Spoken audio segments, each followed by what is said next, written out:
You are listening to Mind the Gap, the podcast that explores how we think, how we speak, and how we make sense of the everyday moments that shape our lives. Today, we step into the spaces between the words, the tone, the timing, and the quiet signals that guide every conversation. It is part of the continuing journey toward Michael's trilogy of books, with the newest title, Between the Lines, arriving this December. Here's Michael. There's a moment at the start of every meaningful conversation where something subtle happens.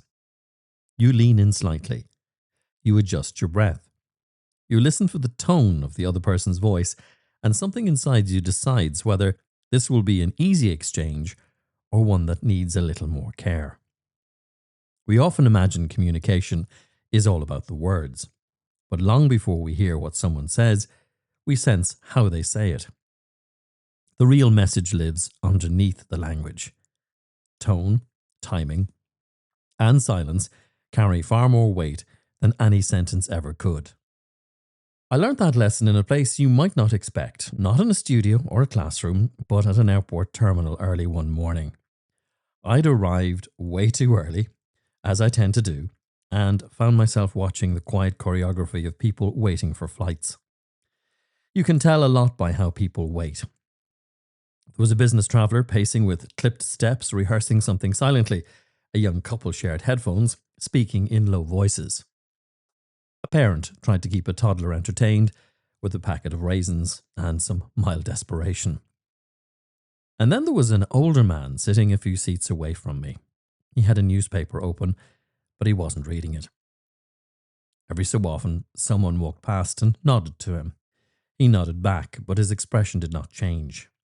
Something in the way he held his shoulders, something in the way he breathed, told a bigger story than any headline in his hand. Eventually, a woman came back to him and sat down beside him. No words at all. She reached out and touched his wrist. That small gesture changed everything.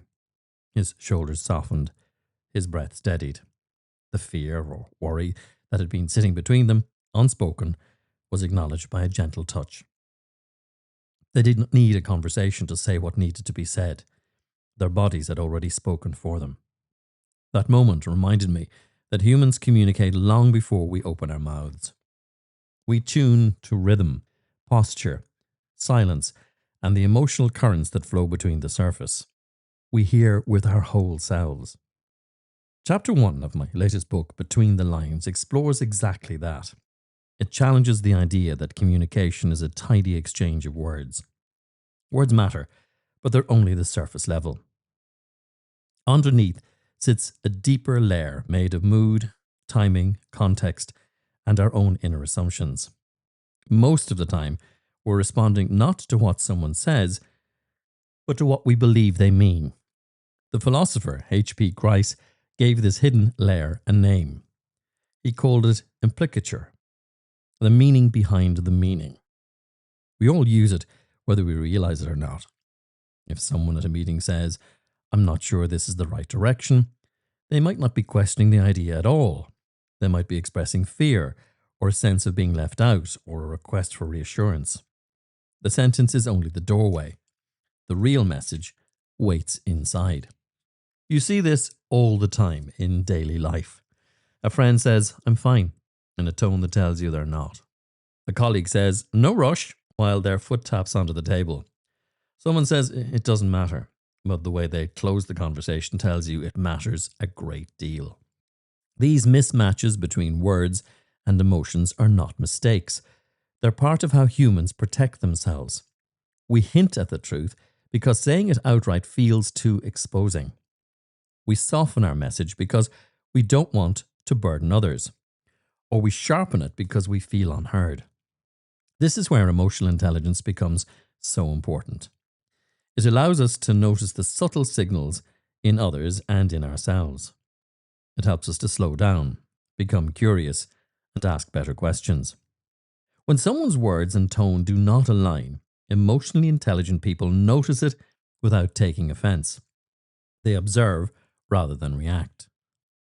I often work with leaders who are convinced they have delivered a clear message. They outline a plan, explain a decision, give feedback. Then they wonder why the response from the room feels flat or confused. The words were clear, but the delivery carried tension or frustration or exhaustion. The team heard the mood, not the message. We forget that communication is relational. It's shaped by the emotional climate in the room. If we enter a conversation hurried or stressed, the other person feels that before we speak. If we pause, breathe, and become present, the other person receives the message differently, even if the words are identical. One of the greatest skills any of us can develop is the ability to notice the moment before we reply. That half second of awareness gives us the chance to choose curiosity instead of defensiveness. It lets us check whether we've understood what the other person meant beneath the words. Sometimes all it takes is a simple question. I got the sense that something else might be going on. Would you like to tell me? Or, I heard what you said, but I'm wondering, how do you feel about it? Questions like these invite honesty.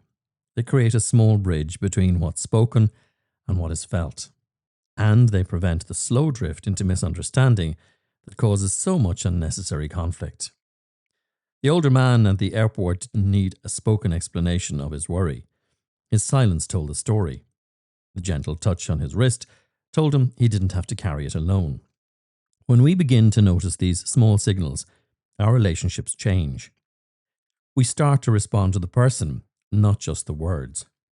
We start to hear the tone, the hesitation, the breath held too long, the pause that is trying to become a sentence but cannot find the courage. These are the moments when real connections begin. There's a richness to human communication that cannot be captured by language alone. We speak with our whole bodies. We reveal ourselves in our timing.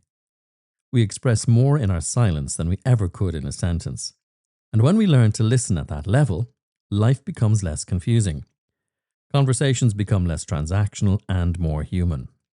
Back to the book, and chapter 1 invites us back to that awareness.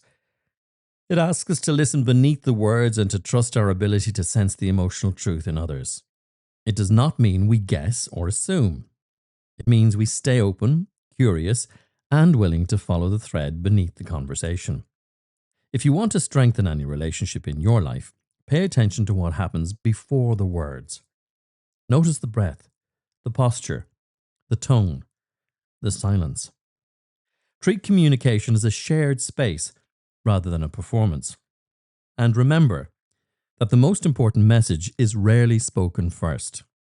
This is the foundation of Between the Lines.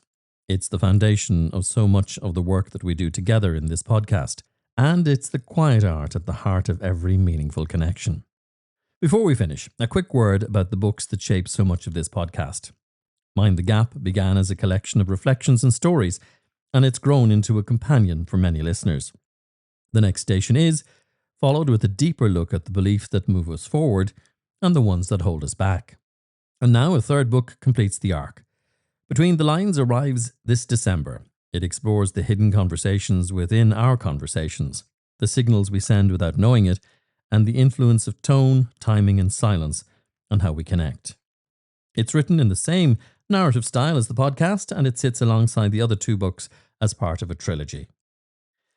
If you found something useful, comforting, or thought-provoking in these episodes, you'll find plenty more in the pages of the books. All three are available on Amazon, and the first title, Mind the Gap, is also on audible.com. Thank you for listening and for being part of this growing community of people who are curious about how we think, how we speak, and how we live.